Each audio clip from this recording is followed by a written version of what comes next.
don't even think about moving to Columbus unless you know these 5 things. Most of our videos, we like to highlight the positive things about Columbus. It's a fun city. It's a growing city. There's lots of things to do, and there's a lot going on, from capital investment to sports teams to wonderful quality of life. But today's video, we're going to talk about just the 5 worst things about living in Columbus. One of the worst things about living in Central Ohio is the lack of public transportation. Unlike bigger cities like New York and Philadelphia and Chicago, even LA has a subway. We don't have any rail system or subway or trains or anything like that. We do have the Dakota bus system, which for what it is does a pretty good job. It was awarded the Outstanding Public Transportation System Achievement Award in 2018 and 2020 by the American Public Transportation Association. But I think even the people at Dakota would tell you that the system doesn't get used as much as they'd like. If you're living in a single-family home outside of 270, there's very little ways to use the system to get downtown, and even fewer to use the system to get from one suburb to another. So if you're living outside the 270, Dakota bus system generally isn't part of your day-to-day life. This next one is going to seem a little silly, I think, to begin with, but one of the worst things about living in Central Ohio is that it's really flat. If in and around the city, there's very little hills.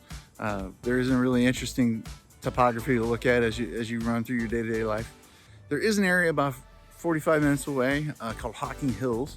Hocking Hills State Park is kind of the center of that, but it's a bunch of tree-covered hills. They have lots of trails for hiking, rivers, lots of cabin rentals in the area. Amy and I regularly go down there to kind of get away. But again, it's like 45 minutes out of town before you see anything interesting. And I think it goes without saying, there aren't many beaches here in Central Ohio, so you don't even have that to look forward to. And we're going to talk about the elephant in the room. It's the weather. The weather in Central Ohio ranges from unbearably hot and humid to quite nice to absolutely freezing, and sometimes all on the same day. I'm only half joking, but really from May through the beginning of November, aside from the occasional tornado warning, it's actually quite nice. Summer, it does get warm, it does get hot, humid, but the temperature rarely gets into the 90s. It's usually pretty good. The good part really is from September to early November. The weathers are quite comfortable. It rarely rains at that time of year, and it's really a good time to get outside and enjoy yourself. The bad weather starts in early December through early April. During that time, freezing temperatures are common. If there is snow, although it does snow here less than you think, if it does snow, it melts within a week or so usually, sometimes even the next day. What people really get tired of here in Central Ohio during that time of year is that it's just so gray all the time. If it snows, the snow melts, and then it's gray and slushy and get your hands and feet cold. That time of year when it's just so gray, you just don't know what it's like to go 30 days or so without seeing the sunshine. It's a little off-putting, but you just have to be aware of it and keep it, enjoy it when it comes. I'm talking to you in early March, and this is a pretty typical gray day where it's just brightens up a little bit, but the rest of the time is just cloudy and gray. One of the worst parts about living in Central Ohio is the construction. Columbus is a growing city. It's actually Ohio's only growing large city. Cincinnati and Cleveland are both shrinking a little bit. Columbus is still growing, and actually, I'm going to throw some numbers at you here. From 2010 to 2020, Columbus grew 12%.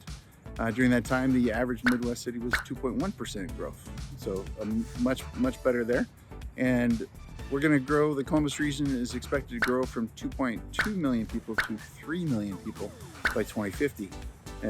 Just anticipating a big jump in population, and which is great, when you bring that many people in, we're going to need bigger roads, more stuff, which is great. But if you've ever lived through a renovation in your house, living in a construction zone is not a fantastic time.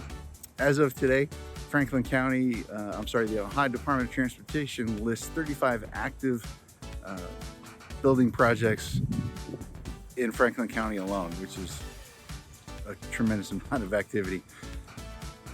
While I'm sure the people at the Ohio Department of Transportation will do their best to limit the lane closures and things, they're just going to cause some bottlenecks, and we're just going to have to live with the impending delays and traffic and that kind of thing.